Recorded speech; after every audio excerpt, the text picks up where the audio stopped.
Hi, this is Doug Moench, and you're listening to Into the Night, a Moon Knight podcast.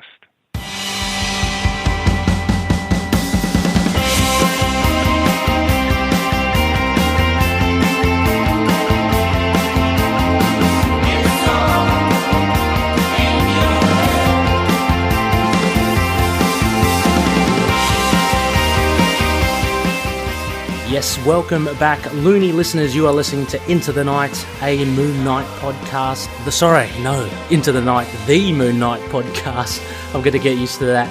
I am your High Priest of Khonshu Rey, and for episode 139, I have a very special guest returning, Patroony. Hang on, I've got the whole list here. Fellow Loony, valued Patroony. He's been a co-host on the show. He's been a host on the show. He's got a big part in the ITK serial drama, The Hunt for Khonshu's Golden Scepter. Josh Geronimo Johnson. Josh, welcome back. Hey man, it's good to be back. It's been a long time. Yeah, it's been a long time between drinks, but always good to have you on.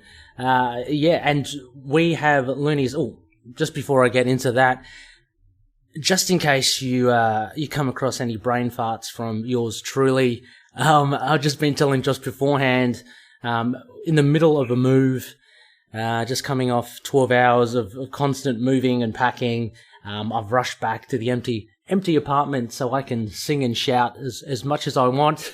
There's no one here. But anyway, if I do make any mistakes, and incidentally, if I do make mistakes, the old faff prize. So remember that, Loonies, if I do make a mistake or make some wrong reference, call me out on it and you'll get an ITK sticker. That doesn't go for you, Josh, but I know that you won't make any mistakes, so. I try not to. Josh is very thorough. If anything, the previous episodes he's been in are any indication. Anyway, Josh, a huge welcome.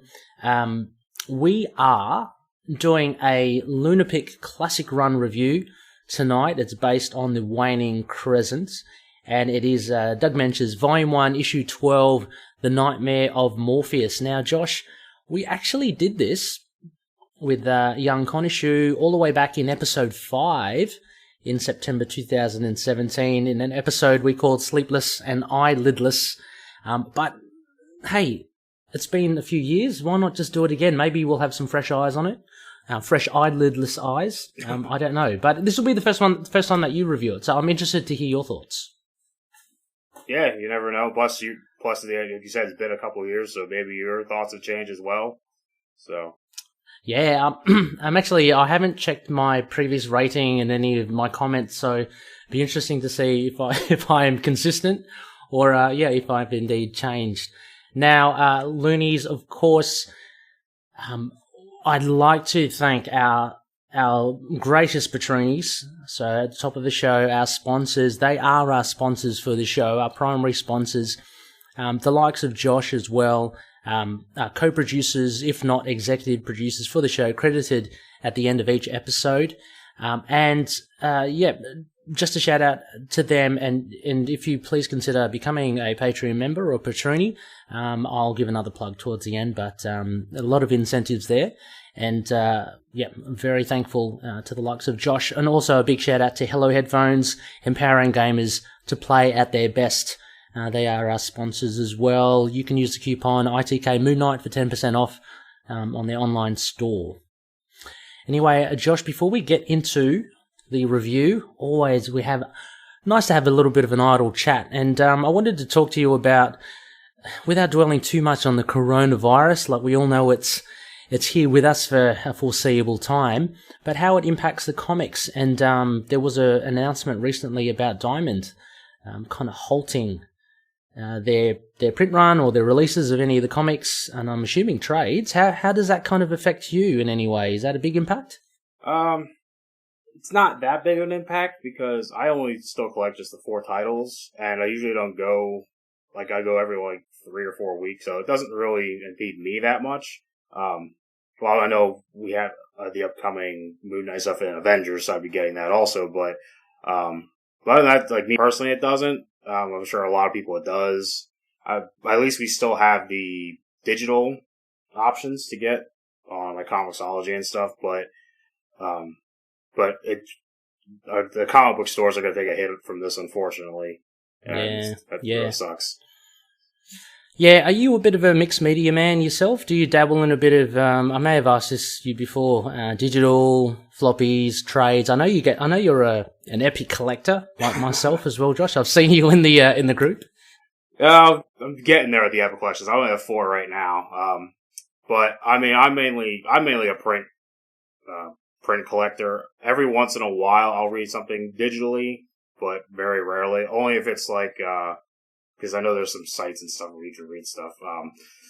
So I try to check those out, but if I'm like in the middle of a run and I'm missing an issue or something, but I'm mainly just a print collector. But I have, in regards to not having any more new comics coming out, it's kind of okay for me because I have about maybe 60% of my collection is unread. So I have plenty of stuff to read. Like, I just counted all my trade paperbacks and stuff. As of right now, I have 60 trade paperbacks that I have yet to read. So, 60. Yeah. Jeez Louise. Yeah. I was about to say, you probably haven't, I'm wondering if you burnt through that Captain America Epic or that Nick Fury, was it an essential collection you got? Yep. I haven't even touched. That's pretty rare. I haven't even touched either of those yet. I only just started the first Daredevil Epic collection, and I read about 10 issues of it, and I need to take a break from this because that old 60s stuff, it's fun to read, but it's a chore to read a whole bunch at one time. So I have to really give props to, shout out to the Epic Marvel podcast, who you actually just had on, Curtis, a couple weeks ago. Shout out to him and props to him for being able to like read like a whole Epic collection of like early 60s, 70s stuff, and then remember everything that happens and then talk about it, because I like, once I read an issue, once I get the next one, I completely forget what happened in the last one, probably because it takes so long to read. And it's kind of like you're reading multiple issues as well. It's hard to retain all that information, let alone you might be reading another trade, if you're anything like me as well. Plus reading a few floppies here and there. But, absolute props to the Epic Marvel Collection, podcast, and Curtis Findlay, friend of the show and fantastic host himself. A lot of fun. And I agree with you, Chad. Not Chad. I agree with you, Josh. Here we go. There's a brain fart. Don't call me up. I agree with you. In Daredevil Volume 1, I read it as well, and I had to break it up. It's nothing wrong with that, because it is a 60s thing. It gets a lot easier with the 70s and 80s, I find. Oh, yeah, definitely. But the 60s, it's just, not in a bad or good way, but it is quite wordy and very, very dated. I mean, like, the way that characters are depicted. But it's a lot of fun as well anyway. So it's interesting to see all these. I find it interesting, all the villains that Stan Lee has created, or Wally Wood. So I talk about hits and misses. Yeah, definitely. Okay. Well, obviously that's going to impact Avengers, I think. The Moon Knight, the Age of Khonshu, because I don't know when it starts, this Diamond stop, but, the Avengers 33 is meant to come out, I think, mid to late April. And I think by April, Diamond will have stopped. So I guess we can still get it in digital. So we can all still read it. But it's going to be pretty hard to get the floppies for it. And I want to as well. I mean, we're starved as Loonies. We haven't got any issues. So that's the next best thing for me. And I guess I'm just going to wait for, if it comes out. I don't know if Diamond have a hand in it or not, but I think the Contagion trade paperback and the Conan Serpent War trade paperbacks probably come out. I wouldn't mind getting them in the collection as well, just because it's got our boy Moony in there as well. Right. Well, news-wise, Josh, there really isn't much. I did a little search on Bing again just yesterday. Just for the last 7 days, and again, it's all that kind of clickbaity stuff of Moon Knight. When is it going to be released on Disney Plus? Who's going to play Moon Knight? All that kind of rehash news. So there's nothing really on the front for Moon Knight, unless you've come across anything? I'm not sure if you have or not. No, I mean, I think at this point, I think that's sort of the last thing on people's minds, really. Because all the stuff that is in production, like the Falcon Winter Soldier, that stopped filming. I'm sure like the Loki and Vision Scarlet Witch, they're all like, it's all stopped now. Yeah. It's just this weird stoppage in time, except time keeps going on. It's just really weird. How long do you think it will kind of, things will be halted? I mean, I was just speaking to a neighbour just earlier tonight, and it's just like this whole lockdown, self-isolation, it could go on for a fair few months. I know in the US it's a lot worse than Australia for the time being. I mean, but we're ramping. I mean, per heads, we're kind of, it's increasing every day. And so the government's getting more and more nervous about locking us down or going by suburb, locking down suburbs by suburbs. Right. I don't know. It's, it could be, how long do you think we'll have to wait for the likes of the Black Widow movie and or the Eternals movie? Isn't that coming out this year? Yeah, that's supposed to come out, I think, November, but, I mean, okay. I say, like, the optimistic part of me is like, oh, hopefully it'll be, over by May, but by the end of May or something, but I don't know. I mean, yeah, it doesn't help. I mean, I know just yesterday the United States has just surpassed the number of cases in the world. I know. Which isn't surprising, but I think it's only going to get worse. And yeah, like you said, like they're like locking down, at least in Pennsylvania, they're like sort of locking down county by county, depending on how many cases they have. And I know my county isn't too bad right now. I mean, I think we're in like the 20s or 30s, which is still not good. But it keeps 20s, like 30 infected. Yeah. Wow. In our county. I mean, our county's decent size, but still. But I think like once it reaches like 40 or 50, then that's when the governor's like, everyone needs to stay home. Like I said, luckily I'm still able to work and stuff, so that's good. But I know a lot of people have been kind of screwed over by it. Oh, I know. Far out. How bad is that? And plus, because New York is like the worst place. That's like where the outbreak is the worst, which, I mean, it's our biggest city, so I mean, that's kind of obvious. It makes sense. But I'm only like an hour or 2 hours away from there, so not too far away from the epicenter, so I wouldn't be surprised if it does get worse here. But in terms of like media and stuff like that, I don't think stuff is going to even start to resume like till probably the summer at least. Yeah.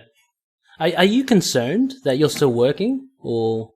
I'm thankful to still be working, to be honest. Yeah. I mean, of course that as well, but I mean, just health wise, though. I mean, are you exposed to more people and? No, well, because so I work at a fabric store, so we don't have that many people in. We've been closed to the public, which is good, and then we've done some revamps where we sort of extended the hours that we work, but we're working in shifts, whereas before everyone would just work 8 to 5 and that's it. But now some people work in the morning, some people work at night, so there's not as many people together. Which is why I'm able to record this morning, because I don't work till later on today. So there's only about like 6 people in the whole building at one time, so that works out good. So we have a system that's working good, and because we sell fabric, people have been buying it to make masks, so that's why we're sort of in that gray area where we can still work because we're providing materials to help. So in a way, I'm okay with being able to work. So okay, well that's good. Yeah, we I mean, sorry, Loonies, we'll get off this topic. I know it's you're probably bored to death about hearing because it's on the news 24/7. But I'm interested in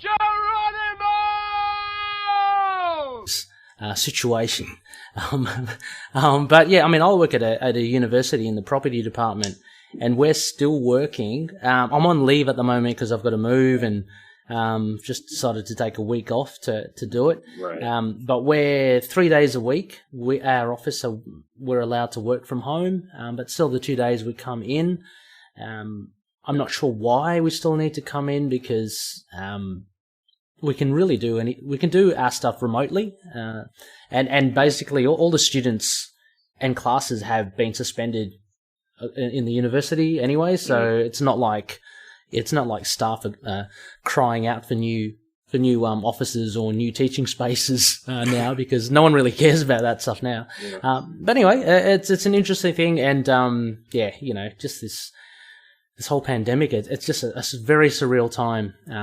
And sorry, Looney's sorry. It's sort of like unprecedented. Like, figure the last time anything bad this happened was 100 years ago, so nobody alive has ever experienced it, and it's sort of weird. And like, I've been talking to people about it. It's like, and it's weird. Like, in a couple of months, hopefully, this will just be another thing that's in the history books, and it'll just be a weird thing that everybody experienced, and it's sort of kind of connecting everybody, like, in the world. It is. Yeah, so and it will change the world. You did make one little mistake there, Josh. When you said not anyone is still alive. Wolverine, he was still alive in the Spanish thing. But he's got a healing factor, so I guess he doesn't really care about it at all. Anyway, how about we just take a break from that topic? Look, people want to hear about Moon Knight, Josh. I know I instigated the conversation, but, with podcasting now, people at home, potentially quarantined, potentially wanting to find a bit more entertainment, they want to hear Moon Knight. So, unfortunately, Loonies, no news for that. So, I just, I veered into, what we're always talking about, coronavirus. I will shut up. Hey, Josh, how about we just let's just keep on with the flow here. Let's take a quick break and steel ourselves, get ready for this review, because I know there's a lot to talk about. And we've got a fair bit of feedback as well, so that'll be fun to discuss. All right. All right, so Loonies, we'll be back after a couple of these messages. Hello, I'm Anthony. And I'm Dr. Issues. And we're hosts of Capes on the Couch, the podcast where comics get counseling. Superheroes don't always get to go home happy. That's where we come in. We offer psychiatric and mental health analysis of comic book characters. So check us out at capesonthecouch.live and across all social media platforms at Capes on the Couch. You belong to the Merry Marvel. Anyone hear us? This is Trey Lawson. And I'm James Hickson. Anyone can hear this broadcast. We need your help. We've been kidnapped and imprisoned in a tomb by this creepy old undertaker named Mr. Gravely. And he's forcing us to review his collection of Marvel horror comics. Stuff like Tomb of Dracula, Werewolf by Night, Man-Thing, Ghost Rider, and so much more. Forcing us to record these reviews as a podcast called The Tomb of Ideas. If you can hear this, please contact our families. Call the authorities. Anyone. Tell them we can be found at... Now, boys. Let's not give too much away. You can find James and Trey every other Wednesday at the Tomb of Ideas, a Marvel horror podcast. A proud member of the Cinepunks podcast group. See you there, Tomb Believers. The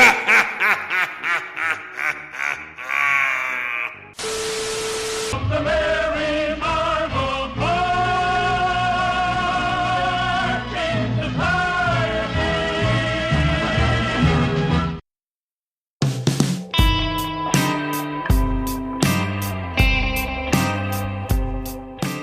Yes, welcome back, Loony listeners. You are listening to Into the Night, the Moon Knight podcast. This is episode 139, and I am joined by Josh Geronimo Johnson. He's dropped in, no pun intended, to help me review this issue. And we're doing a LUNAR-PICK. It's a classic run review. It is a waning crescent, so Khonshu's decreed. It is a LUNAR-PICK. And we are doing Moon Knight Volume 1, Issue 12, The Nightmare of Morpheus. Look, it's available on Marvel Unlimited, Comixology, or the Marvel Store. You can still get it in floppy. Josh, you've for Patroony's out there, you've got the floppy with you right now. Yeah. Yep, he's going to be reading off that. It's also featured in the Moon Knight Epic Collection, Volume 2, Shadows of the Moon. I have that, but it's packed away in a box somewhere, so I'm going to read it digitally. And also, if you're lucky enough, it's on Moon Knight the Essential Collection, Volume 2, long out of print, those 3 volumes. I see them banding about on eBay. They're quite a hefty price. I'm glad I've got them. Have you got them, Josh, as well? I thought you...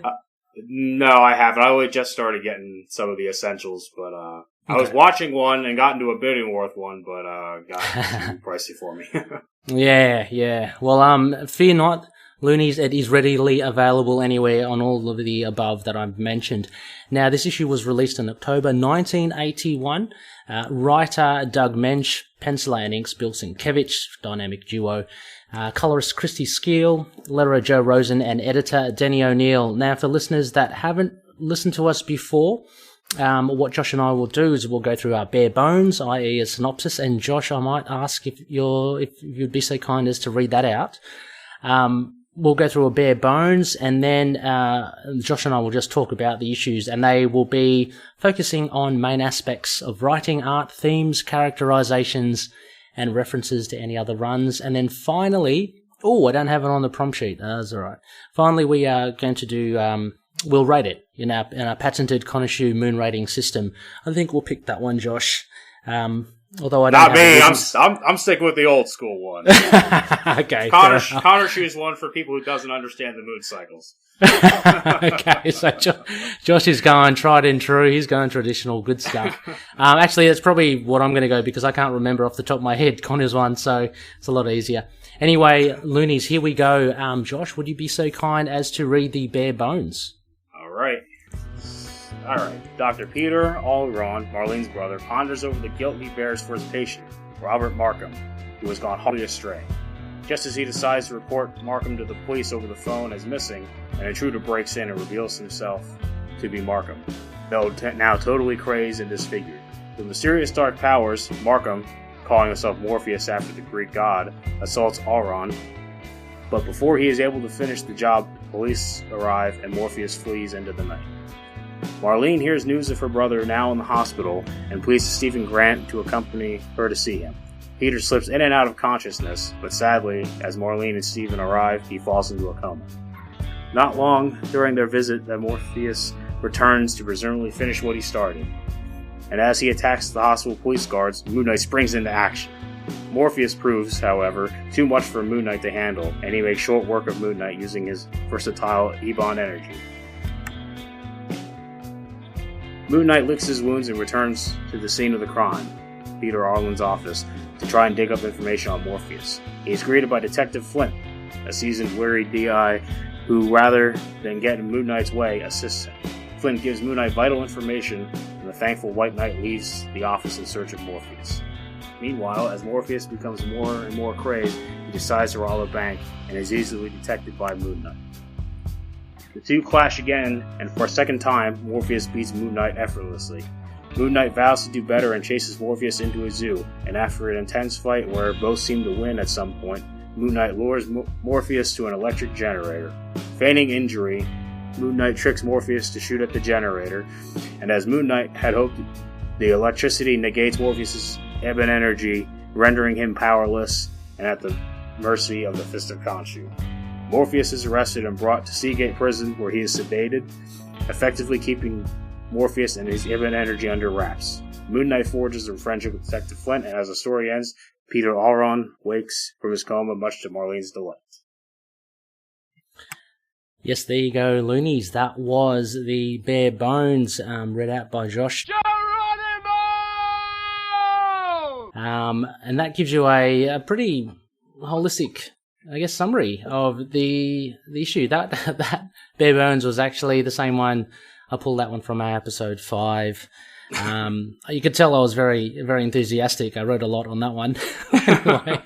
Anyway, to kick off, Josh, I guess let's get into it. But before we get into the aspects overall, what did you make of this issue? Oh, I really like it. I think it's a pretty good one. I like how it's, especially early on in this run, there's not many super villains that Moon Knight has. It's mainly just thugs, really, or just like one-off bad guys. Whereas outside of like Bushman and Midnight Man, this is really like his third like super villain that he fights. So it's a good introduction for him. Yeah, I mean even Midnight Man isn't that fantastic as a superpowered or super villain. Bushman is very scary, but at the end of the day, he's still kind of like human, right? He's not. He's got the sharpened teeth, and he's quite strong. But this is right out of the gates. The first page that you see is this basically mutant or monster that is Morpheus. So we are really treated to a very different villain for Moon Knight. As you mentioned, Josh, a lot of them have been just like street thugs. I mean, a few issues ago, Creed, he appeared to be superpowered as well. He was quite super strong, but it was very ambiguous. And we all know Doug Moench, he prefers characters to be non-powered and quite... I mean, that's why he took on a Moon Knight and the likes of Shang-Chi as well. But so it's interesting to see Morpheus, and this is puts Moon Knight in a very different case, and I really enjoyed this as well. And for me, this is the first real time that you see Moon Knight just throw himself at something that is obviously way outside of his league, and he does it. So anyway, yeah, an enjoyable issue for sure. It still holds up quite well. All right, well, let's go into some writing then, Josh. I see you've got a few points here. Why don't you kick us off with your first point? All right, so basically during in the aftermath of the first fight between Moon Knight and Morpheus, Morpheus throws Moon Knight through through a police car windshield, and then he takes off because he's losing his powers. And then Marlene, in front of a huge crowd and the cops, flat out calls him Steven. Yes. Twice. And it should be noted that Steven is spelled differently from panel to panel. One with a V and one with a PH. Well, I've got an explanation for that, Josh. I think Marlene, well, as you said, she says it really loud in front of the crowd, so she wanted to throw them off by saying Steven with a V and then Steven with a PH. Yeah. It's like, hey, okay, maybe it's, who is this Steven? No, you're right. There were a few slip-ups here. You'd have to point the finger at anyone looking, doing the proofreading here. It's a pretty noticeable slip-up, and I noticed it, yeah, as well. I think Steven for Moon Knight is typically spelt with a V, I think. It changes back and forth. It just depends. Oh, it does. I've seen it as both, yeah. I have seen it as both, yeah. Yeah, but very much a bit of a writing slip up there. Look, writing wise for me, I really enjoyed just the tone that Moench has created here with, I guess it's beyond writing, but it's also the art as well. Just this very noir kind of look with, so you have Peter Alraune at the beginning, openly drinking coffee with a lamp light, smoking a cigarette. You get the brilliant Sienkiewicz street lights, the way he kind of draws them as well. It's all very kind of seedy, and I love this. This is what, and there's a lot of shadow as well. So even in the first couple of pictures as well, Peter Alraune, he's in the shadow of the lamp light, but Sienkiewicz also does a lot of kind of face shots as well, and very kind of dramatic. So yeah, I just enjoy this kind of this tone that Moench has created, and yeah, it's pretty good. It's a pretty straightforward. It's a pretty straightforward story. What I did find interesting was how Moon Knight kind of fails the first 2 times he meets Morpheus. Right. And it's on the 3rd time as well, which plays a little later. We'll talk about that in characteristics. But I found that an interesting point. Yeah, no, I agree with you altogether. Yeah, the tone, yeah, it is very dark and very noir. And after giving it a reread, I'm like, yeah, wow, this is very, it's very dark. Yeah, it's really, really, really well done. And I mean, if you do compare this with many of the other I guess, comics coming out at the time as well. Early 80s. Like we were talking a bit earlier about, reading some 80s comics. You were talking about X-Men 80s. And if you kind of compare the type of stories and stuff for Moon Knight compared to them, it does have a bit more of a darker tone.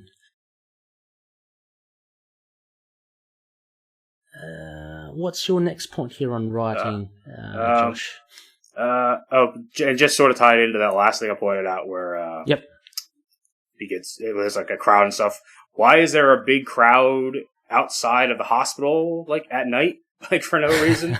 Like it just made me remember like the Amazing Spider-Man 2 at the very end, where like a huge crowd forms.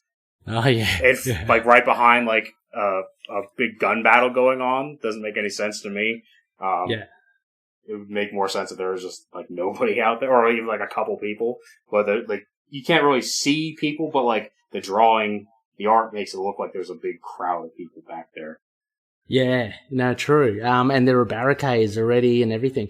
Where are they, Josh? Does it say which city? Have I got? I assume New York. New York? Yeah. Okay. Right. Yeah. Are you familiar what the main hospital is in New York? I wouldn't know, to be honest. Just a generic. This is Moench has just picked a generic hospital somewhere. There's a lot of carnage happening there. Yeah. Anyway, I thought interesting as well that they find themselves at the zoo again. It just kind of harks back to me. For the life of me, I can't remember the issue, but where Moon Knight chases Bushmen and they end up going into this like park as well. I don't know. I just find it very strange. Finales, like final scenes when Moon Knight seems to have his big showdown. There's that one with him and Bushman, and they're fighting in the pond or something. Remember that? And Moon Knight just punches him a couple of times. Yeah, I can't remember. It's been a long time since I can't remember if it was prior to issue 12. I have a feeling it is, because I have a feeling that we've done it.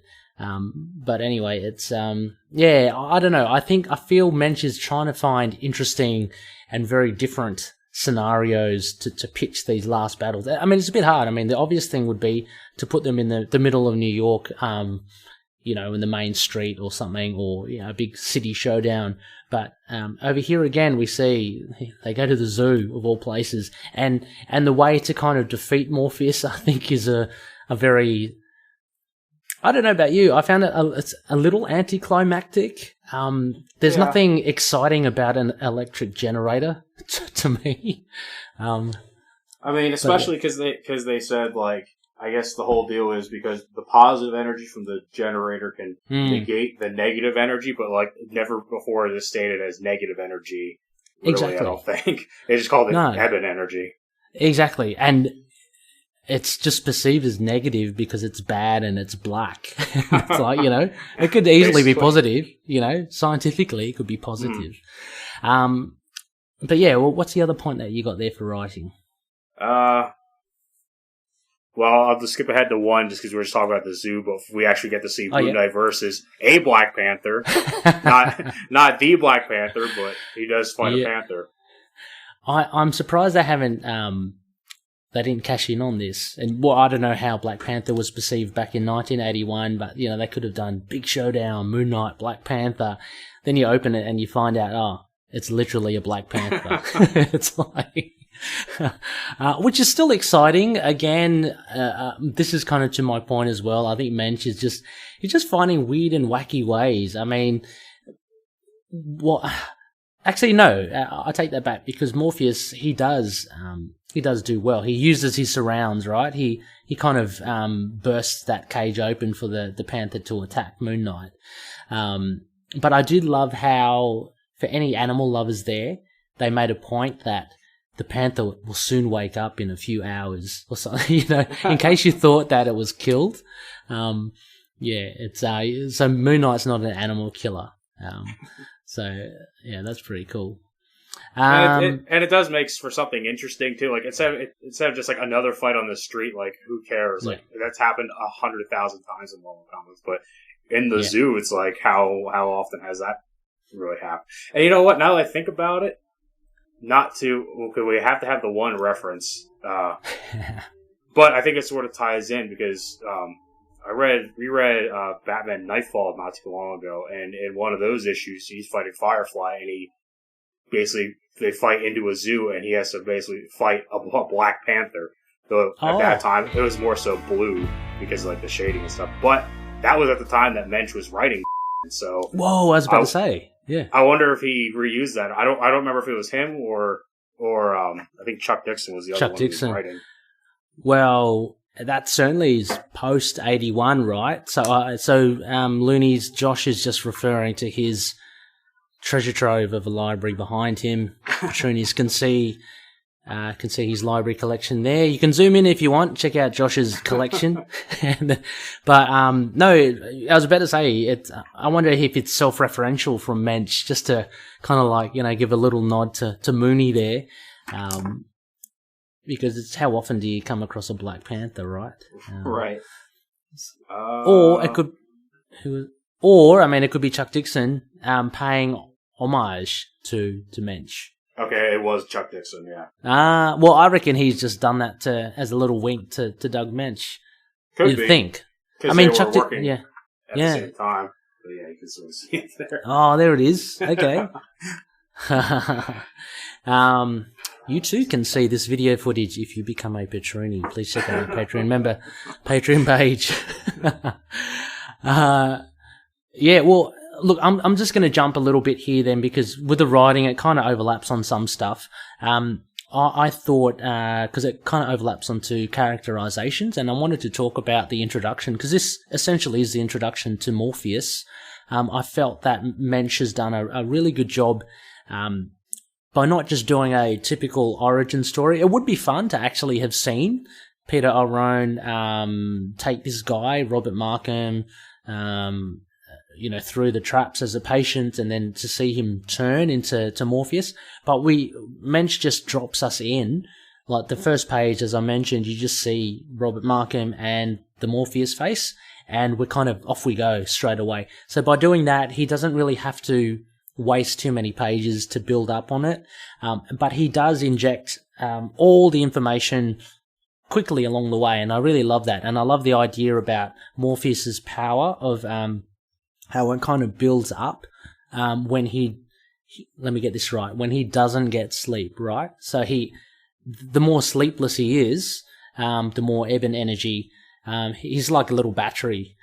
So at the end, I love it how they just sedate him, and that's typically the best way to take care of supervillains. You gotta just drug him, so make him harmless. But no, I really did enjoy the introduction to Morpheus. What did you think about it? Was it a decent intro? Oh yeah, and just like you said, like the way that they do it, instead of having the whole experiment go wrong and whatever, we actually seen that.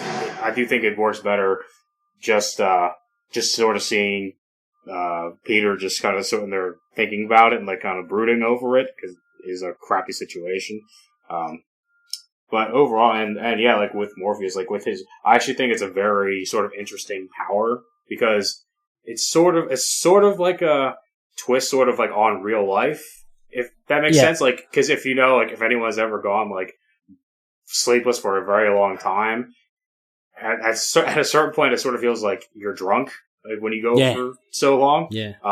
So it's sort of taking a real world sort of thing, and I wonder if Doug Moench thought of that, because of at the time he was writing so much, where he would be because I remember hearing an interview where he'd stay up for hours and hours and hours writing, because he was writing 8 books at one time. I wonder if he was this could be a good basis for a power.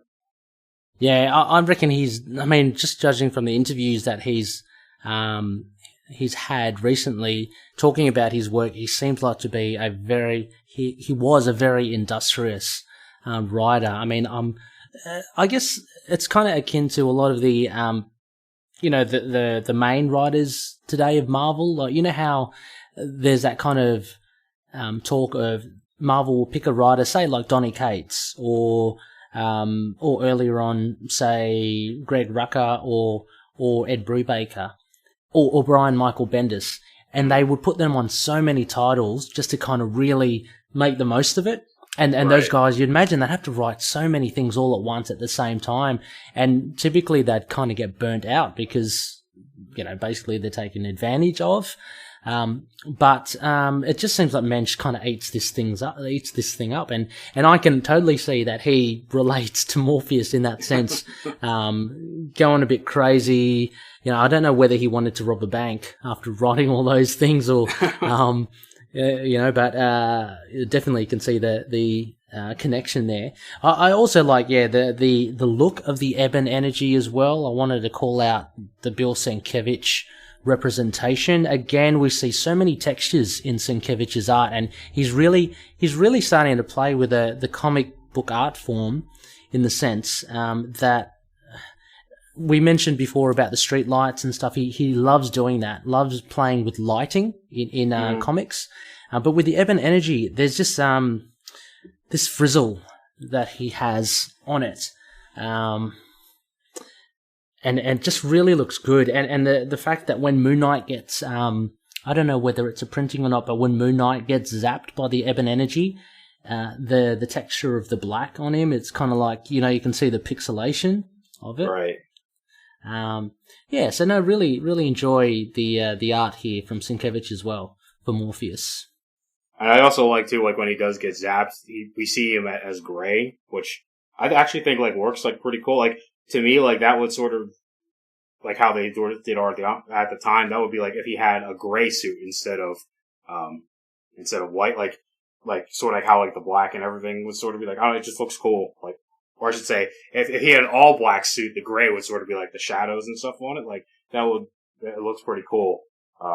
And I think, I think when you were saying about how it sort of looks all pixelated, it does look cool, but I also think that's just sort of how they did that, at the time. Okay. Especially, how they did, the inking, because once you get up to, the mid-'80s, all the color except for, red, black, standard blue, and I think yellow, your standard colors, I think all those are sort of fine, but anything else, different shades of blues and orange and stuff like that, that's sort of how it sort of was, color-wise. So, I don't know if that was just I don't know if that was deliberate, or if that was just, the technology on how to do gray. I don't know. Oh, yeah. You could be right with that.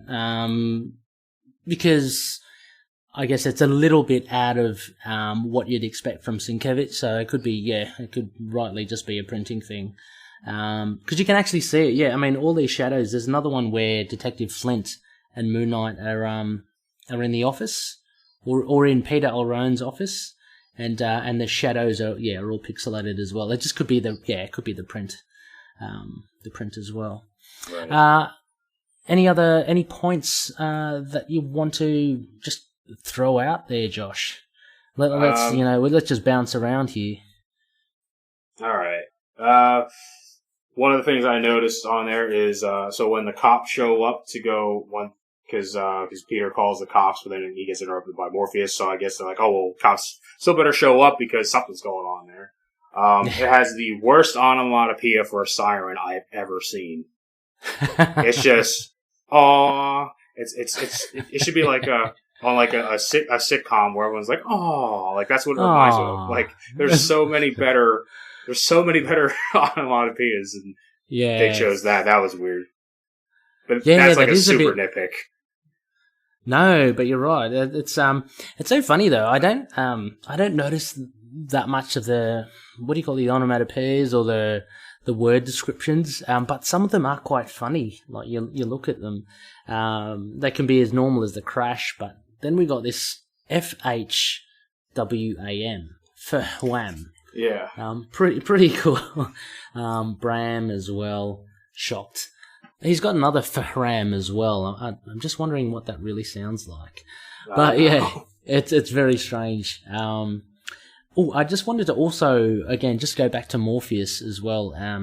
So I think this issue, I could be treading faff territory here. I think this issue as well, it's the most we see Morpheus utilize his power, and it's the most, versatile here. Like, you see him tie up Peter Alraune, and then you see him swing away almost like Spider-Man at the beginning. But we also have him use it as almost like a juggernaut force field. So the bullets bounce off him when the police shoot at him.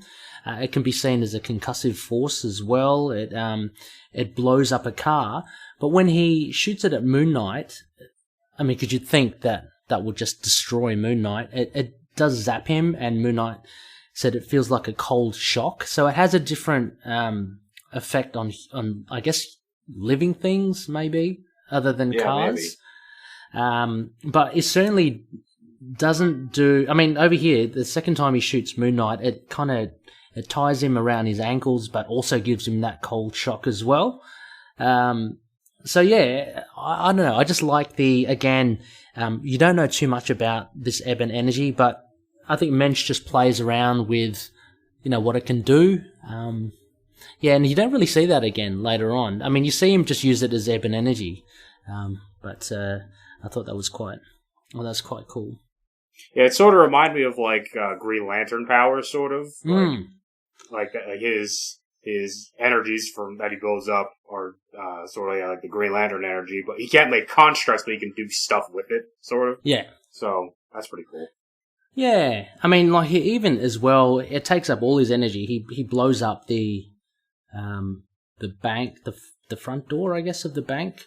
One of the low points of Sienkiewicz's art here is when, and I say this a little tongue in cheek, when Morpheus runs away, after he robs the bank, and he's literally got a sack of money. The first national bank, and it says First National Bank, I guess. It's just so dodgy. Attention to details. The mooncopter actually looks pretty cool here as well, just from what I see. The underside. So the moon, it's getting better. Like we spoke about earlier in the classic run, previous classic run reviews, that it was an ongoing thing. Like Frenchie destroyed the mooncopter in the Hudson River, I believe. And anyway, it's been repaired and remade, and it's looking okay here as well. So, yeah. My favorite's still the Mark Spector one, like the long one. Like that's still the coolest one to me. Oh yeah, absolutely. Well, over here it's still a bit, you can't see it all. It could well be still that daggy looking one, but we'll see. Also, I guess with oh, sorry, Josh. Any another point? Did you want to raise another point? I guess one of the things about Morpheus is that he does feel like a very sympathetic villain, like because, and I also have this in the themes where it's like his power is more like a curse, and sometimes that happens, and like you do kind of feel bad for him because like imagine like not being able to sleep, like that sucks ass. And then basically, and then at the end, their plan is to just keep him permanently sedated. Just like imagine that, like it's basically like being in prison, and then you're also not even allowed to be awake. You're just sedated and knocked out the entire time, like for the rest of your life until he comes back whatever issue. But that's like sucks. Yeah, no, you're right. He's very much sympathetic and really a tragic figure. I mean, as you say, when he is awake and part of the world, he's probably just yearning for some sleep, But he gets crazy, a little crazy himself. And this is, I guess, a little parallel to Moon Knight, because he's, Moon Knight's, obviously he has his identities and such, but with Morpheus, this lack of sleep is driving him crazy. But he makes the most of a really bad situation, and he has this power which he has to kind of expel anyway. So he might as well, rob a bank, and he might as well cause havoc, and he may as well just wreak vengeance on Peter Alraune because he turned him into this thing. And you also get this, like, it's never really fully explained his physicality. Like, he's really, I mean, apart from the eyes, like, that makes sense. So his eyes are really, really big and agog, because it it just kind of screams, I can't go to sleep, I can't close my eyes. But he's got all this other stuff around his nose. He kind of looks a little bit like a Klingon or something. He sort of, I have this in the art, but it reminds me, do you know of the character Vermin?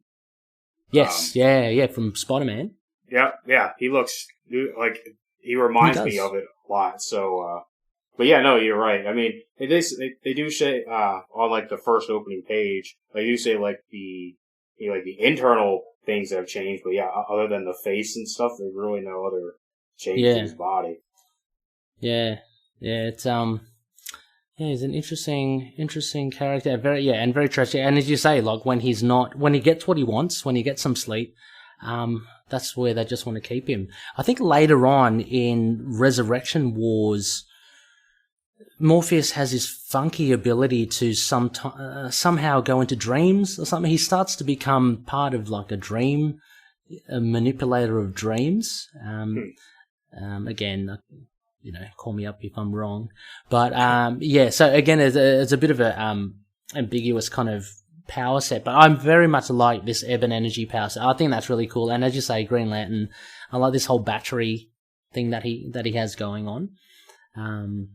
But yeah, with characterizations, I want to go on into, you mentioned Morpheus and his characterization, into Moon Knights. Now, funnily enough, last episode with Joey Megaman Nagliata, we were talking about how Brian Michael Bendis depicted Moon Knight in his run, and it had him showing a bit more of a vulnerable side, a bit more of I'm unsure of myself. This has popped up again here as well, like with Morpheus beating him the first 2 times.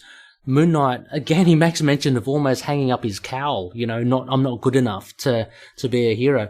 And I think this is an interesting and maybe a often forgotten bit of Moon Knight, is that sometimes he can be not as confident as you'd think, because it does pop up later. Right. Mm. Yeah, I noticed that too. Like, at first I was just like, really? Like, that's like, oh, you got beat twice, you're gonna go cry about it? It's like, but then it's like, oh no, it is kind of interesting, because like, how often do you see heroes with like, I guess it sort of happens a decent amount, but like, you don't really see Moon Knight. They're like, oh, I got beaten, I don't think I should be doing this, and but no, you're right. And there is like the one panel after he does get beat the second time, he's sitting there and he has like his face over his hands. Yeah.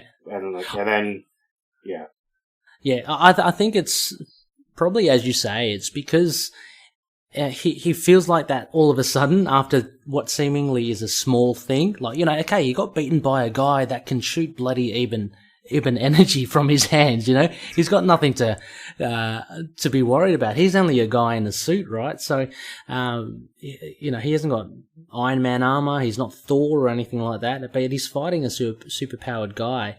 But yeah, it is interesting how he does kind of question himself, because the other time I was thinking about this, Josh, it came up in Mark Spector Moon Knight issue 25. That's one of my favorite issues. It was Mark Bagley, Howard Mackie wrote it, starring Ghost Rider.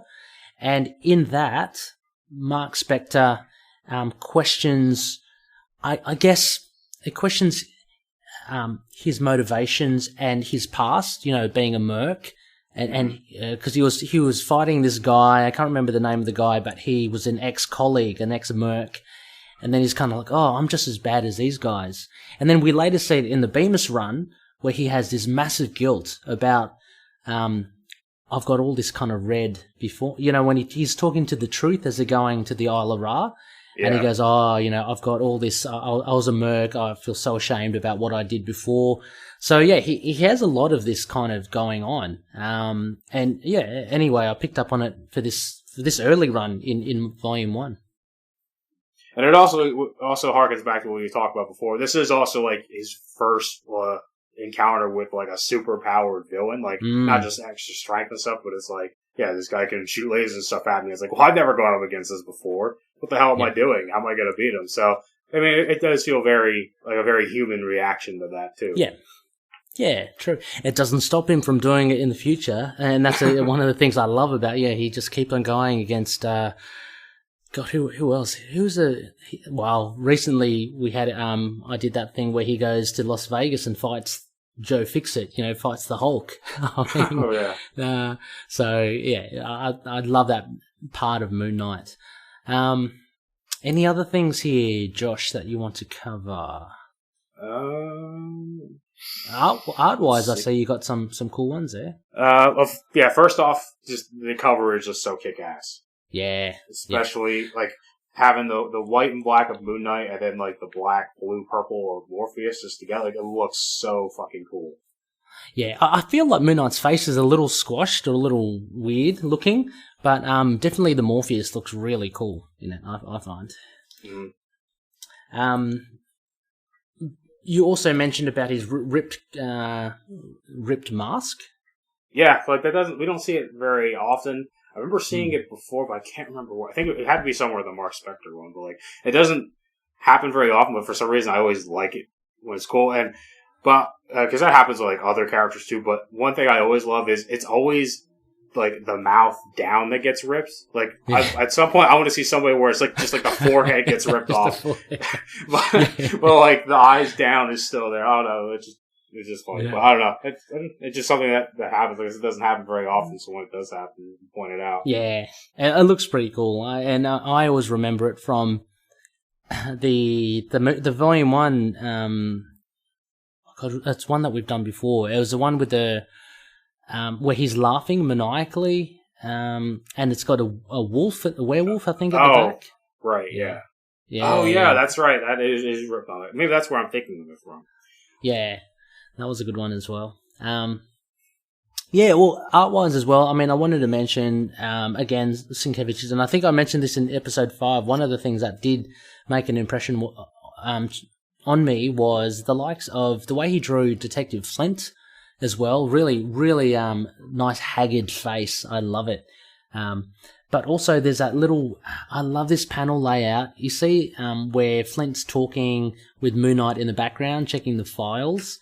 Mm-hmm. And it's just a nice thing where you see snapshots of, it's a very simple action. He's just making a coffee, putting some sugar in, but you get that, you're looking at him, but you're kind of also looking at Moon Knight, what he's doing. Because there's two things that are kind of leading your eye in that.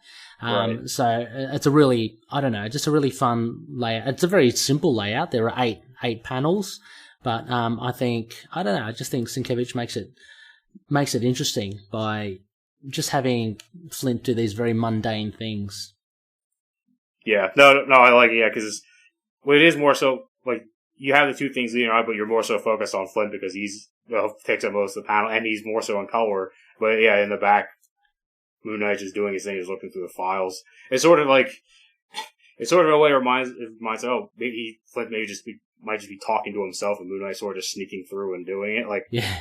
I mean, that's not what happens, but it sort of reminds me. But no, I noticed that too. I do like it. It is weird seeing Flint without a mustache though, because we're so accustomed to seeing him with it in like the Ellis run. Yes, I forgot that he had a mustache in the Ellis run, but yeah, you're right. Also interesting that I know Morpheus is a little disfigured. He's got longer fingernails as well. He's got like talons, but he persists in not wearing a t-shirt or a shirt. At least at night. Maybe because he wants to go to sleep, but he can't. Actually, he puts a trench coat on, but his skin looks a little bit scaly. A little bit. Anyway, yeah, I'm just fixated on this Morpheus thing. What did you think of? Okay, so we mentioned already the electric generator. That was pretty smart of that. Yeah, I mean, I don't know if there's any other final thoughts here, Josh, before we give it a good old rating. I just have a couple.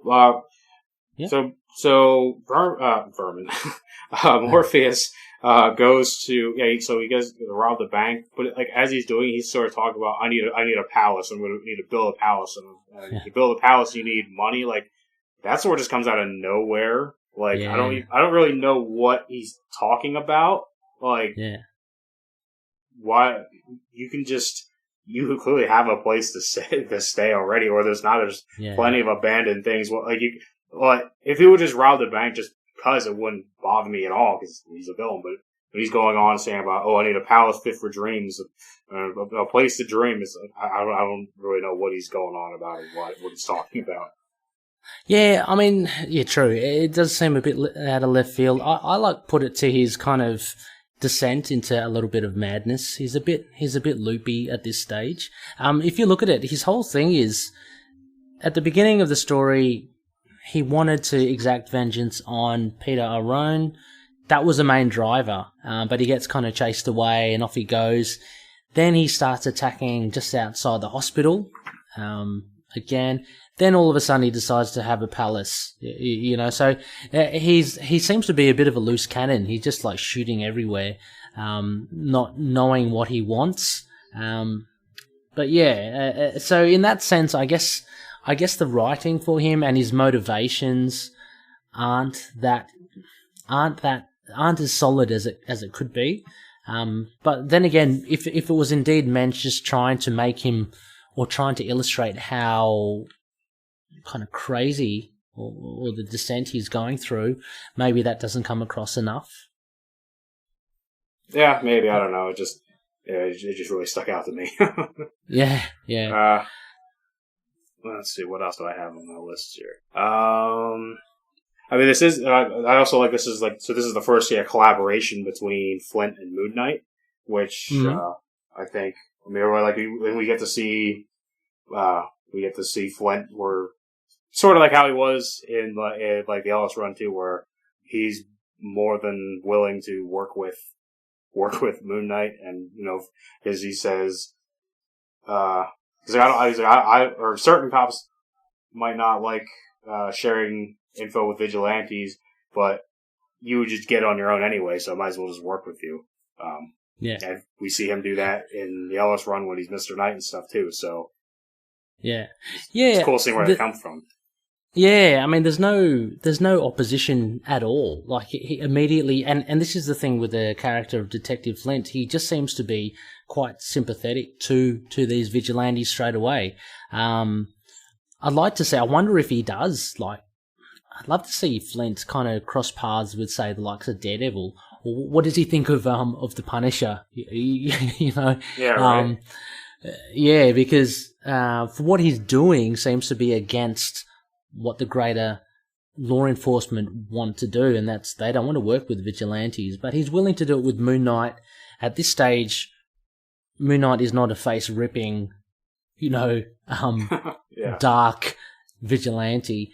So yeah, no, it is interesting to see this, and it's a great introduction to Flint, I think. It's a good way. I mean, he just gets it out of the way, doesn't he? As you say, you're going to find it anyway. I might as well just help you out. And he helps him out at the end as well, doesn't he? I think he just arrests him, and then he's just like, get out of here before I get ordered to arrest you or something. Yeah, exactly. So he does well. Look, the only other thing that I want to point out, and I believe I did point out before as well, the very beginning, the first page, we can't let that go unsaid. So that is actually a portrait of Doug Moench on the left. Oh, yeah, it is. Yeah, so he gets the Robert Markham. So in the Marvel Universe, Doug Moench looks like the alter ego to Morpheus. But a pretty good rendition there from Bill Sienkiewicz, and if there's ever any artist that you want a portrait from, I reckon Bill's your man. Yeah, no, those two, like the two photos of Robert or Doug, and then as Morpheus, like those are some really good portraits. Like there's really good detail in them. Like I didn't know. I mean, it's good he had photo reference. Yes, I assume, and physical reference for that. But regardless, I'm like, yeah, those are actually some real good. Like they look like sort of real photographs.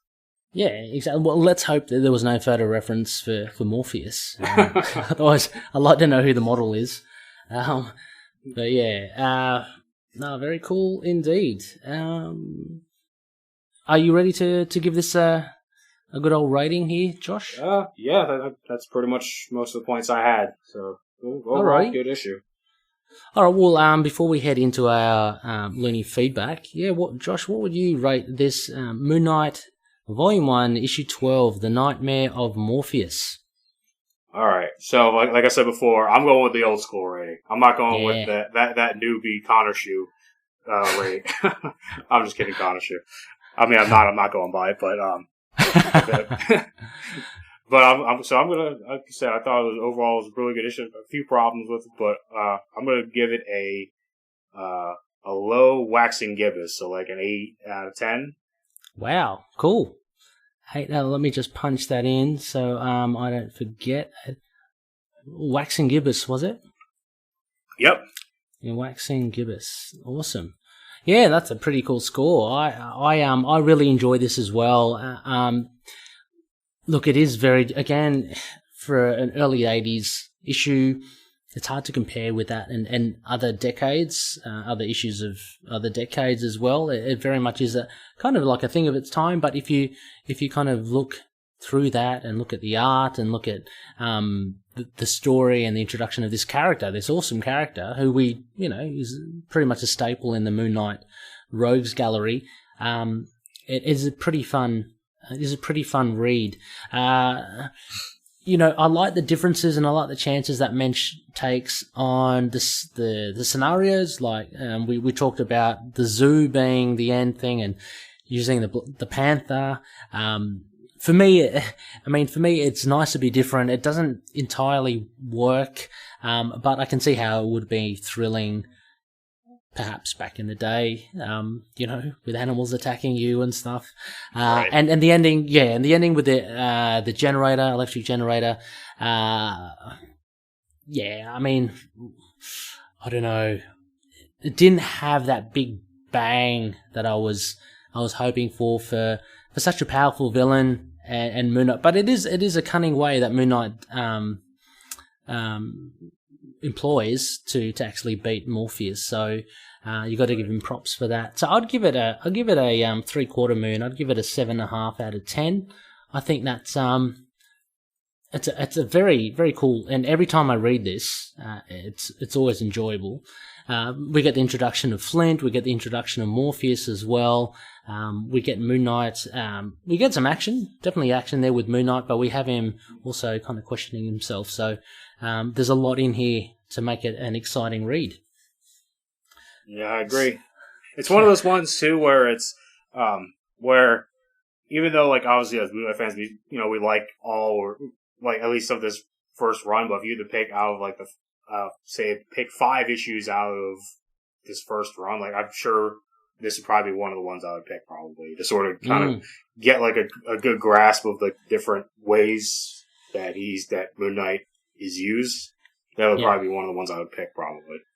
Yeah, I mean, let's be fair as well. As much of a Moon Knight fan as I am, there are some flat issues out there in Volume 1 that don't seem to work. This is definitely not one of them. And just to throw it out there, Josh, so if you're talking about five of your favourites from Volume 1, you don't have to tell me like the actual issue number, but which ones would you give it to? See, the thing is, I haven't read any of these in a while, but I know definitely number 1, issue number 1, no question. Yep. I mean, that might be sort of a cop-out, but, oh man, see, the thing, I haven't read a lot of the later ones, up until, I'd say maybe from, issue, 15 or 16 up through, the rest. I haven't read that many, so maybe my comment saying about, if I could pick 5, it's like, well, I've only read, 12 or 13, so I guess I can't really say that, but,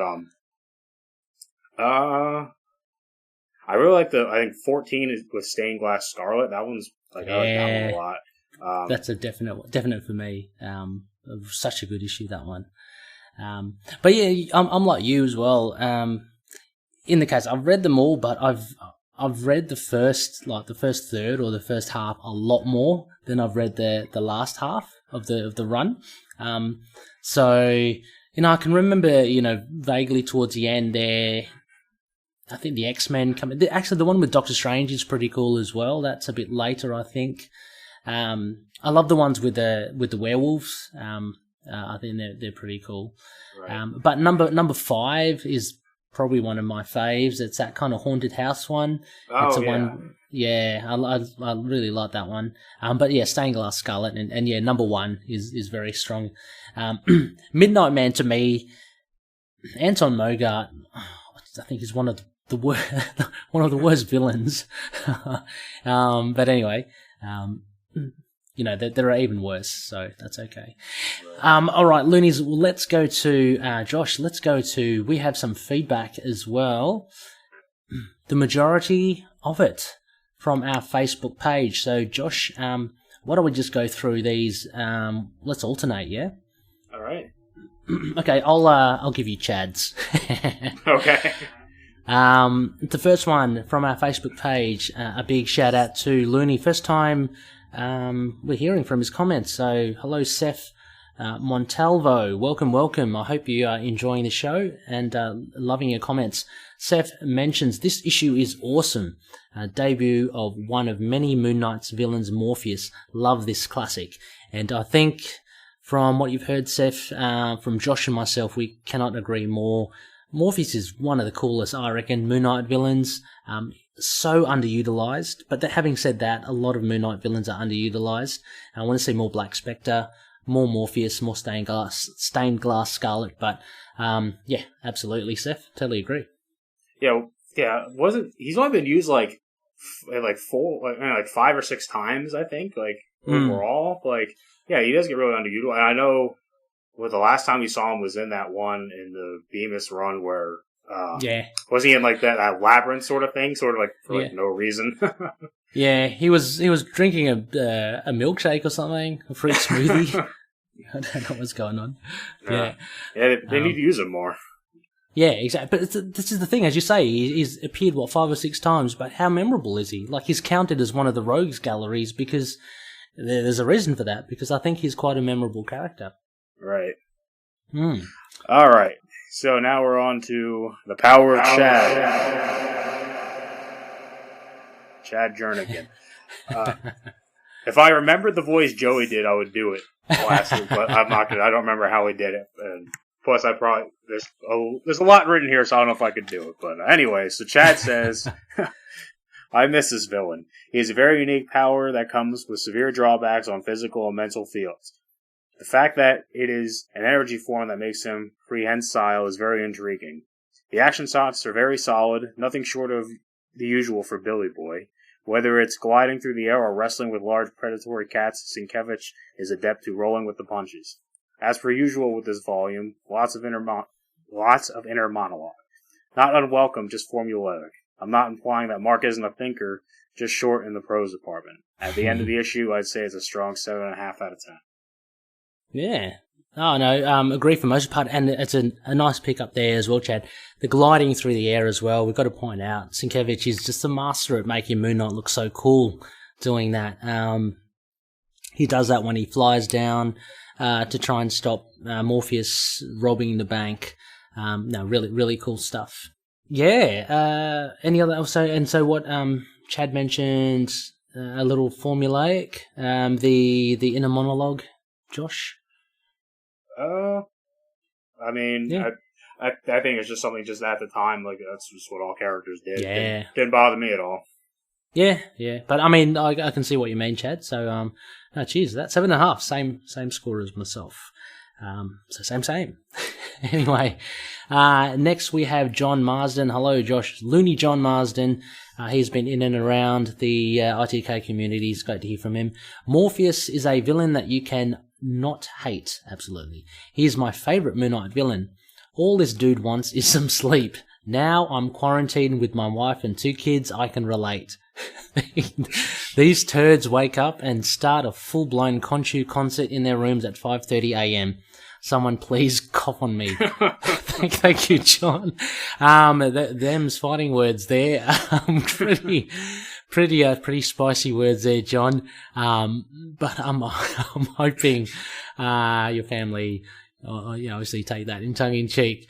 But absolutely, a very memorable villain, as we said, and no surprise to me that he'd be a favourite to many Loonies, I reckon, Josh. Oh, yeah, definitely. Oh, and I wonder what a Khonshu concert sounds like. Yeah. What that entails. Gee, John, yeah, you better write in. Tell us what this Khonshu... Well, maybe if are they wearing bird skulls and all adorned in white? That'd be pretty creepy. But now hoping you can get some more sleep, John. If not, just use your Ebon energy. Seems to work for Robert Markham. Or buy some Hello headphones and block them out. Yeah, exactly. Awesome. I love it. Hey, Josh, you've got the last two here. One of them was a reply to John. Why don't you just take these last two? All right, yeah. So Luis Nobrambilla, hopefully I didn't butcher your name, replied to John Morrison saying, "My favorite villain too." There you go. Good reply. Chalk, another one up. And then Jordan Hegarty, great issue all around. Love Morpheus as a villain. Interesting. Moon Knight has a hard time defeating this superpowered opponent. A few times he makes known his insecurities and even snaps at Marlene. He has come a long way with the villains he can take down. His insecurities have waned and waxed. Yeah, I agree, Jordan. I think, it's important that you say they have waned and waxed, because they do seem to come back. And then there are times when he's super confident. And again, I'm going to cite the Hulk 2008 run, 7-9, and he's just very kind of... He's even snapping at the other superheroes like Captain Marvel and Sentry, going, "Oh, you guys are stuffing all this up. I had this under control." So he definitely waxes and wanes with his insecurities. But great point there as well. Yeah. And also he snaps at Marlene. Like, I think poor Marlene gets snapped at a lot. I mean, but again, maybe the sign of the times. Now, the only other one we got, and thank you. I mean, this is a lot. I mean, Josh, it just shows again the popularity of Morpheus. We get a lot of feedback here. So on Twitter, from Century 20th Anniversary at Lunacy Comic, he writes, and this is a cool Twitter account. It's all to do with Sentry and Moon Knight. Anyway, he or she says, "The issue which introduced Morpheus, one of my favourite Moon Knight villains with lots of potential.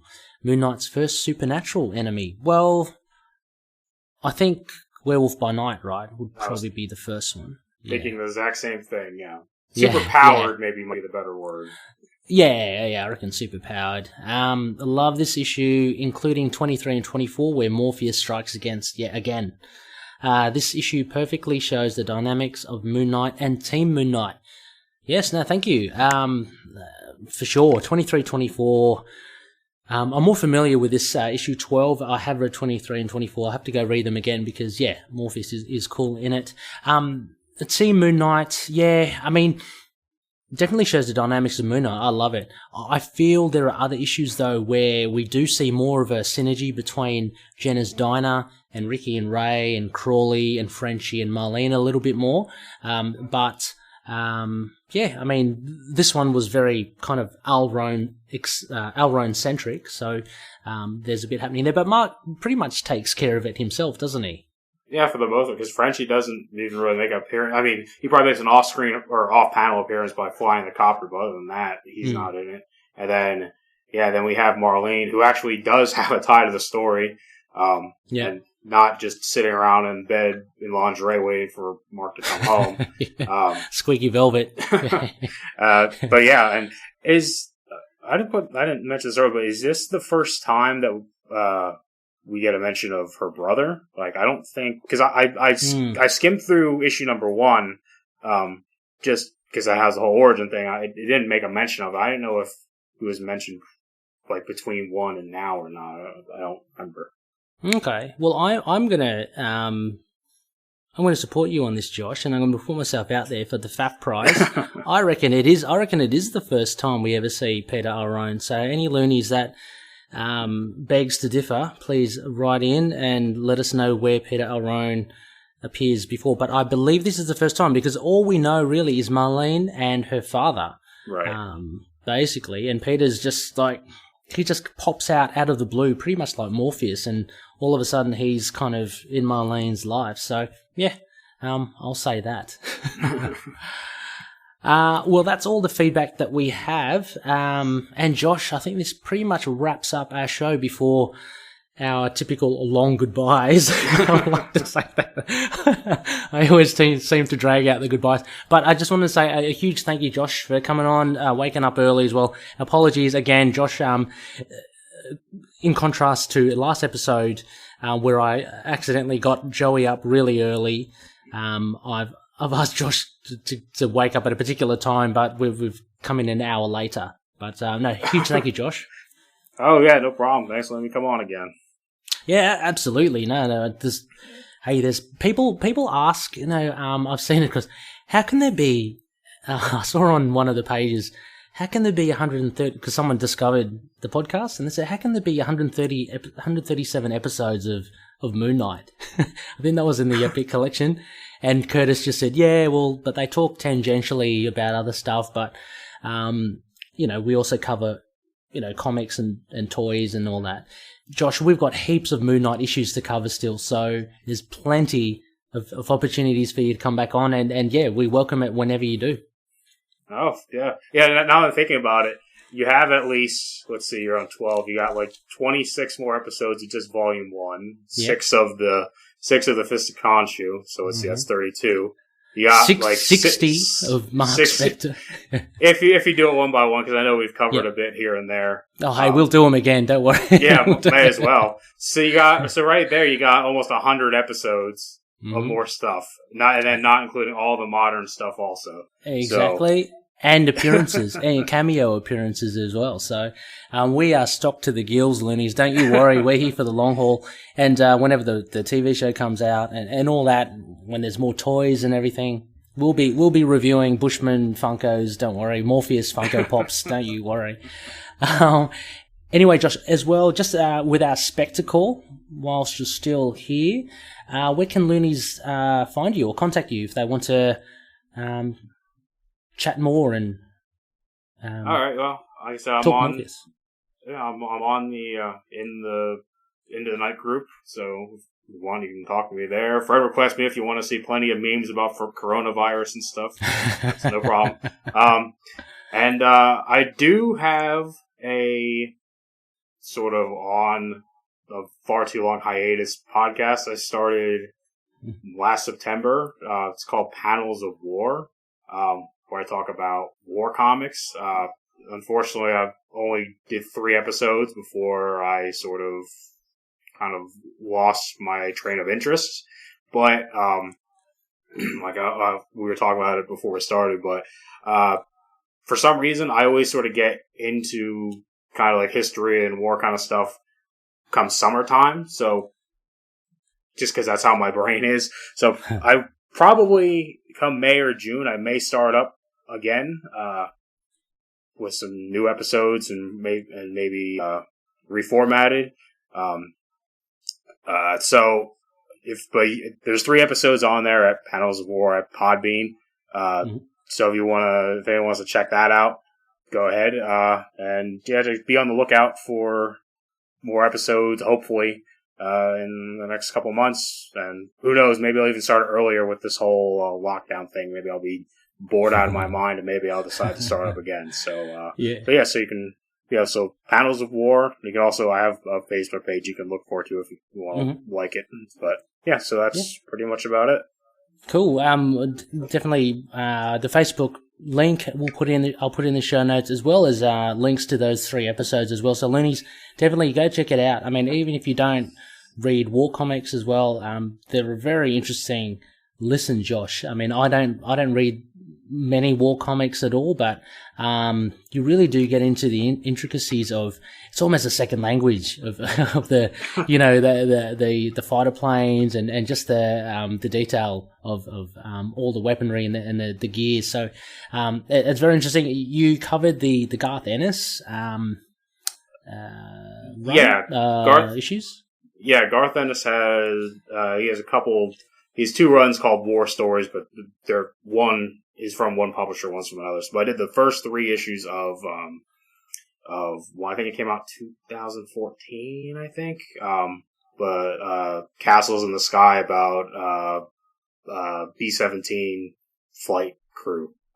So that was those first 3 issues I do. I might do because actually what happened is I was doing another one because I was like, I want to vary because war comics was sort of popular, sort of more like the 60s, 70s, 50s, 40s. I was like, I want to do something old school.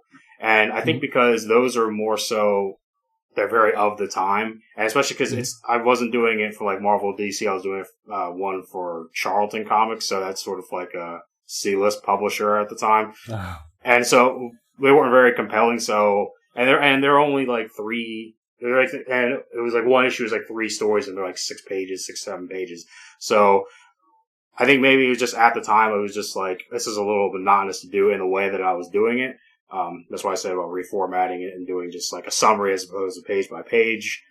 And then while I was also in the middle of recording, I got interrupted. And then I was like, I'll come back to it. And then I just never went back to it. And then, yeah, right. So I might try to do something either, well, as mentioned before, I obviously got a big Sergeant Fury, and his Howling Commando is essential. And that's like 22 issues. So maybe I'll do that. And that would be a little bit more engaging. I'm not sure, but that'd be cool. I mean, and it ties in with Marvel, I guess, as well. That there might be a few more people kind of keen to. I'll actually be. There's an epic collection of Sergeant Fury. I'd be keen to get as well. I was looking at that one, but then because I'm a cheap ass, I'm like, well, I can get the essential for a little bit cheaper, and there's a couple more issues in it. So.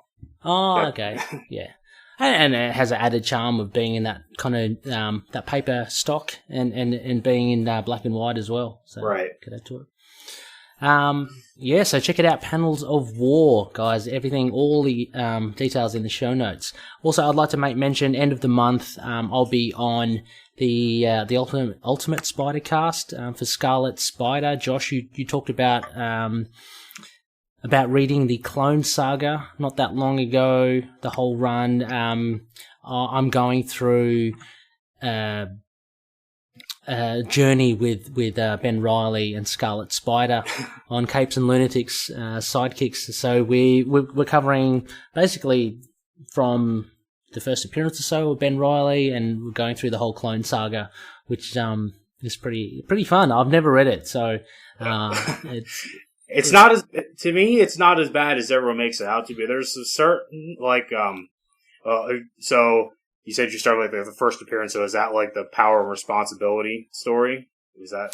Yes. Yeah. But actually we've started with, is it The Lost Years? It was done retrospectively. It was John Romita Jr.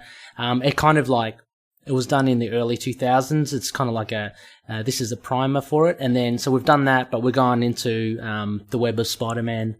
The Power Responsibility. Okay, yeah. It is a little weird. I mean, it is written by J.M.D. Mateus, is one of my favorite writers, but at the time, like, Spider-Man was in a real weird state where he was like, I think like 2 or 3 issues like before, like that whole thing started, they sort of did not a parody, but a sort of an homage to the, like the famous, the Spider-Man No More, like issue number 50 of Amazing Spider-Man, like that cover where he's like walking off and it's all red.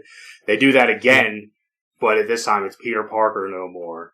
And so he's just Spider-Man, and he's just like, he doesn't like quip, and he's like,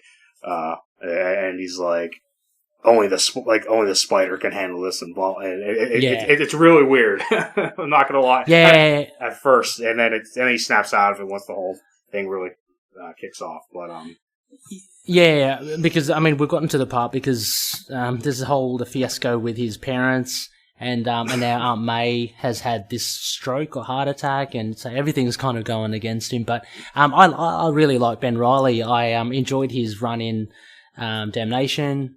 That's when I kind of first, and Peter David's wrote him recently, so yeah, getting into it. But it's really good. So sorry, a little off track there, Loonies, but yeah, Scarlet Spider episode, check it out. Where I'm there with Phil and with Matt, and we talk about the Clone Saga as mentioned. Next phase, Loonies. Now, Josh probably saying this in the show notes. Keep your eyes peeled on an episode that will drop during the week. Hint, hint. It's we're heading into April, so there might be an episode dropping a little earlier than expected. I'm not going to give anything away, but just keep your ears and your eyes peeled for anything in your podcast catcher for that. And nothing to do with the phase of the moon or anything, but it's a hoot. It's a lot of fun. Oh boy. Anyway, sorry? I said, oh boy, I wonder. Now I'm going to be pondering. I'm like, I wonder. Well, you'll see. It will make absolute sense once it happens. Anyway, as mentioned earlier at the top of the show, we have a Patreon page. Please consider becoming a Patroony like Josh. Head to patreon.com/ITKMoonNight. Check out the bonus incentives there. And we really do appreciate your support. We appreciate you listening to the show as well. I mean, this whole show is built on the community and the Loonies involved. And it's awesome having the likes of, say, Josh on the show, like Delita, Noel, providing music for the show, stuff like that. So, we're forever grateful. But yeah, with Patreon, we can expand the show even more. And, I'm never short of ideas. Also sponsored by Hello Headphones. As mentioned, use the code ITKMoonNight, and you get 10% off their online store. Also check out our affiliate members, Amazon and Entertainment Earth. There are links on the show notes as well. If you buy anything from those links, again, that will help the show, with a little bit of commission or whatever you call it. And also, yeah, the TeePublic as well. Check it out. I'm trying to get more designs up there. There are about 10 of them. Check out if there's anything that you like, and wear your fandom for Moon Knight, with pride. Also as well, we are part of the collective. I'm going to give you 3 awesome shows that you should be listening to. Atalan Rising and Inhumans podcast. They are fantastic. Also as well, the collected edition there, a really cool show about all different comic runs, all different trades. And finally, the Signal of Doom. A good friend over there, Dave Finn, he's blazing across the airwaves, so check him out. Finally, you can find us, drop us a line on email, itkmoonnight@gmail. We're also on Facebook, Twitter, Instagram, YouTube, Discord, Get Vocal. We have a website on Libsyn and WordPress. As mentioned, we're on Patreon and we're on Podchaser as well. If you want to rate us, please do. Let us know what we can do to improve the show, or if you really do like us, give us a 5-star rating. We always appreciate that. It helps us get out there a bit more. Anyway, Josh, I think that about wraps it. A huge thanks. Stay safe. Keep reading more. Your pile of comics, I hope it gets a bit less. Yeah. and a huge thank you once again. Oh yeah, no problem. Thanks for letting me on. Yeah, stay safe, and everybody who's listening, yeah, stay safe. Stay inside if you can. Wash your fucking hands. And if anybody who is, any listeners, if you're part in any of the medical field, or if you're in the sort of like the grocery, all that kind of retail kind of stuff that's still open, everyone, we all appreciate everything you guys are doing. Absolutely. It's like probably the toughest part of your lives right now, and yeah, everyone is grateful for all the work you guys are doing. Absolutely. Put in the hard yards. I've heard stories as well. A huge thank you, guys. The Woolies, the Woolworths, over here as well, they've just announced another 20,000 extra positions. So that's good for people who are out of a job. That will help them.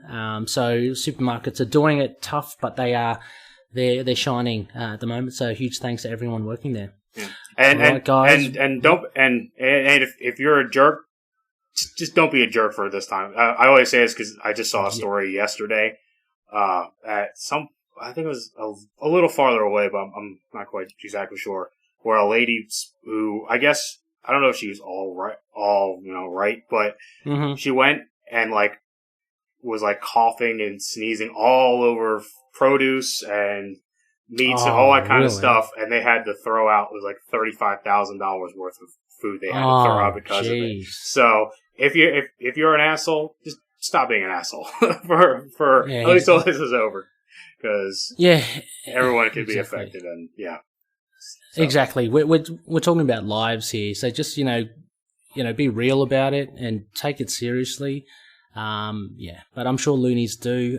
If you see anyone, Lee, give them a bout of your ebon energy for us.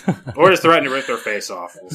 Whichever. Yeah, that works too as well. And on that note, Loonies, may Khonshu watch over the denizens of the night. Catch you later. See you guys.